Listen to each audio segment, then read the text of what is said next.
রাসূলাম মুবাশশিরিন ওয়া মুনযিরিন লিআল্লা ইয়াকুনা লিন-নাসি আলাল্লাহি হুজ্জাতুন বা'দা আর-রুসুল ওয়া কানা আল্লাহু আজিজান হাকীমা। সাদাকাল্লাহুল আযীম। আজকের আলোচনার টপিক হচ্ছে আল্লাহ তাআলা কেন এই পৃথিবীতে রাসূল প্রেরণ করেছেন, রাসূল প্রেরণের উদ্দেশ্য কি, নবী রাসূলদের পরিচয় এবং তাদের বৈশিষ্ট্য, এগুলো নিয়ে আমি আজকে আলোচনা করব এবং নবী রাসূলদের জীবনী থেকে আমাদের আসলে শিক্ষা কি, লেসনটা কি লেসন আমরা নিতে পারি, এই টপিকটা নিয়ে আলোচনা করব। টপিকটা কি সবার কাছে ক্লিয়ার? প্রথমে আমরা উদ্ধার করবার চেষ্টা করি যে কেন আল্লাহ এত রাসূল পাঠালেন পৃথিবীতে, এর কারণটা কি। এর উত্তরটা আল্লাহ তাআলা খুব চমৎকার ভাবে সূরা নিসার 165 নম্বর আয়াতে আলোকপাত করেছেন, যে আয়াতটা দিয়ে আমি আলোচনা শুরু করেছি। আল্লাহ তাআলা বলছেন, রুসুলান মুবাশশিরিন ওয়া মুনযিরিন লিআল্লা ইয়াকুনা লিন-নাসি আলাল্লাহি হুজ্জাতুন বা'দা আর-রুসুল ওয়া কানা আল্লাহু আজিজান হাকীমা। অর্থাৎ আমি রাসূলগণকে সুসংবাদদাতা এবং সতর্ককারী রূপে পৃথিবীতে প্রেরণ করেছি। আমি আবারও বলছি, আল্লাহ বলেন আমি এই পৃথিবীতে রাসূলদেরকে সুসংবাদদাতা এবং সতর্ককারী রূপে পৃথিবীতে প্রেরণ করেছি, যাতে করে রাসূল আগমনের পরে আল্লাহর বিরুদ্ধে মানুষের আর কোনো অজুহাত না থাকে। ওয়া কানা আল্লাহু আজিজান হাকীমা। আর আল্লাহ তাআলা তিনি হচ্ছেন পরাক্রমশালী এবং মহাপ্রজ্ঞাময়। তাহলে উদ্দেশ্য আল্লাহ তাআলা ক্লিয়ার করলেন, কেন তিনি রাসূল পাঠালেন, যাতে মানুষের অজুহাত না থাকে। আল্লাহ তাআলা যদি রাসূল পৃথিবীতে বাণীবাহক হিসেবে প্রেরণ না করতেন, মানুষরা বলতো আল্লাহ আখিরাত বলে যে একটা কথা আছে এটা তো আমি বুঝি নাই, আল্লাহ মৃত্যুর পরে যে আবার জীবিত হইতে হবে এটা তো আমি শুনি নাই, আল্লাহ এই পৃথিবীতে আমি কি কি করেছি তার পাই টু পাই তোমার সুপ্রিম কোর্টের কাঠগড়ায় দাঁড়িয়ে যে বিচারের সম্মুখীন হতে হবে কেউ তো আমার কোনোদিন বলে নাই।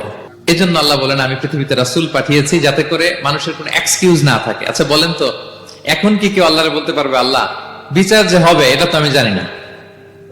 বলতে পারবে? আল্লাহ আখিরাত বলে যে একটা কথা আছে, পুনরুত্থান, পুনর্জীবিত হইতে হবে, আবার বিচারের সম্মুখীন হইতে হবে, জান্নাত জাহান্নাম আছে, এগুলো তো কোনোদিন আমি শুনি নাই। এই কথা, এই এক্সকিউজ তোলার কোনো সুযোগ কি আর আছে? No excuse will be granted that day, dear brothers and sisters. সেদিন কোনো এক্সকিউজ আল্লাহ তাআলা গ্রহণ করবেন না, কারণ আল্লাহ তাআলা রাসূলদেরকে প্রেরণ করেছেন, তারা আমাদেরকে বিস্তর বর্ণনা করে জানিয়ে গিয়েছে। এবং কেন রাসূলদেরকে প্রেরণ করেছেন আল্লাহ বলেন যে দুইটা প্রাইম রেসপন্সিবিলিটি দিয়ে আমি রাসূলদেরকে প্রেরণ করেছি। এক নাম্বার মুবাশশিরিন, তারা সুসংবাদদাতা, তারা আমাদেরকে জানিয়েছে এই পৃথিবীতে যদি আমরা ভালো কাজ করি, এক আল্লাহর ইবাদত করি, কারো হক নষ্ট না করি, তাহলে আমরা জান্নাতে যেতে পারবো। জান্নাতের সুসংবাদ তারা দেন। They are the bearer of glad tidings. They are the bearer of paradise. তারা জান্নাতের সুসংবাদদাতা। রাসূলদের দুই নাম্বার প্রাইম রেসপন্সিবিলিটি হচ্ছে মুনজিরিন, তারা সতর্ককারী। তারা আমাদেরকে এই মর্মে সতর্ক করেছেন যে পৃথিবীতে যদি আল্লাহর ইবাদত না করে শিরক করো, বিদআত করো, এই পৃথিবীর বুকে যদি ফাসাদ করো, যদি সীমা লঙ্ঘন করো, যদি অন্যের অধিকার নষ্ট করো, তাহলে তোমাদেরকে জাহান্নামের আযাব ভোগ করতে হবে, ঠিক কিনা? তাহলে দুইটা প্রাইম রেসপন্সিবিলিটি। রাসূলরা হচ্ছেন মুবাশশিরিন, সুসংবাদদাতা, জান্নাতের সুসংবাদ দিয়েছেন। তারা ভালো কাজ করলে জান্নাতে যাওয়া যাবে। পাশাপাশি তারা হচ্ছেন সতর্ককারী। কিসের সতর্ককারী? জাহান্নামের ব্যাপারে সতর্ককারী। এই পৃথিবীতে ফাসাদ করলে, আল্লাহ তাআলার অবাধ্য হলে জাহান্নামে যেতে হবে। এবং রাসূল পাঠানোর মধ্য দিয়ে আল্লাহ তাআলা এক্সকিউজ দেওয়ার সুযোগ বন্ধ করে দিয়েছেন। কোন এক্সকিউজ আর দেয়া চলবে না। তাহলে পৃথিবীতে কেন আল্লাহ তাআলা রাসূল পাঠালেন, এই পয়েন্টটা কি সবার কাছে ক্লিয়ার? আচ্ছা ক্লিয়ার, আমরা সামনের দিকে এগোই। এরপর আল্লাহ তাআলা বলেছেন এই পৃথিবীতে যত জাতি গোষ্ঠী আছে সব জাতির কাছে আমি রাসূল পাঠিয়েছি। ওয়া ইম মিন উম্মাতিন ইল্লা খালা ফিহা নাযীর। যত জাতি, যত নেশন এই পৃথিবীতে এসেছে, সব জাতিকে সতর্ক করবার জন্য, ইনস্ট্রাক্ট করবার জন্য, গাইড করবার জন্য আমি রাসূল পাঠিয়েছি। এমন কোন জাতি নাই যে জাতির মধ্যে আল্লাহ রাসূল পাঠায় নাই, সবাই রাসূল পেয়েছেন। এবং মজার ব্যাপার হচ্ছে they are the chosen and selected personality by Allah subhanahu wa ta'ala. রাসূলরা হচ্ছেন আল্লাহ তাআলার পক্ষ থেকে chosen এবং সিলেক্টেড। রাসূলদেরকে সিলেক্ট করেছে কে? আল্লাহ। তিনি বলেন ওয়া ইন্নাহুম ইনদানা লামিনাল মুস্তাফাইনাল আখিয়ার। নবীরা হচ্ছে আমার কাছে মনোনীত, আমি তাদেরকে মনোনীত করেছি এবং তারা হচ্ছে সর্বশ্রেষ্ঠ মানুষ।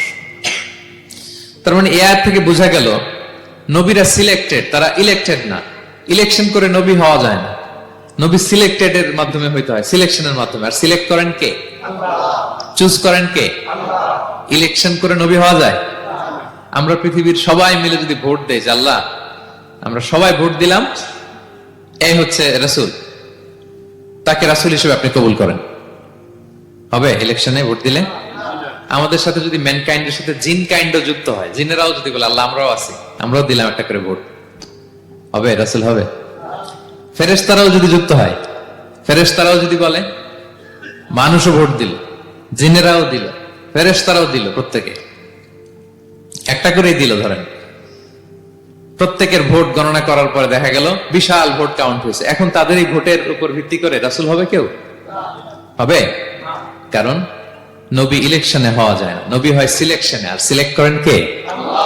আল্লাহু ইয়ালামু হাইসু ইয়াজআলু রিসালাতাহু। কাকে রাসূল বানাবেন, কাকে তিনি নবী হিসেবে অ্যাপয়েন্ট করবেন, এটা তিনিই জানেন।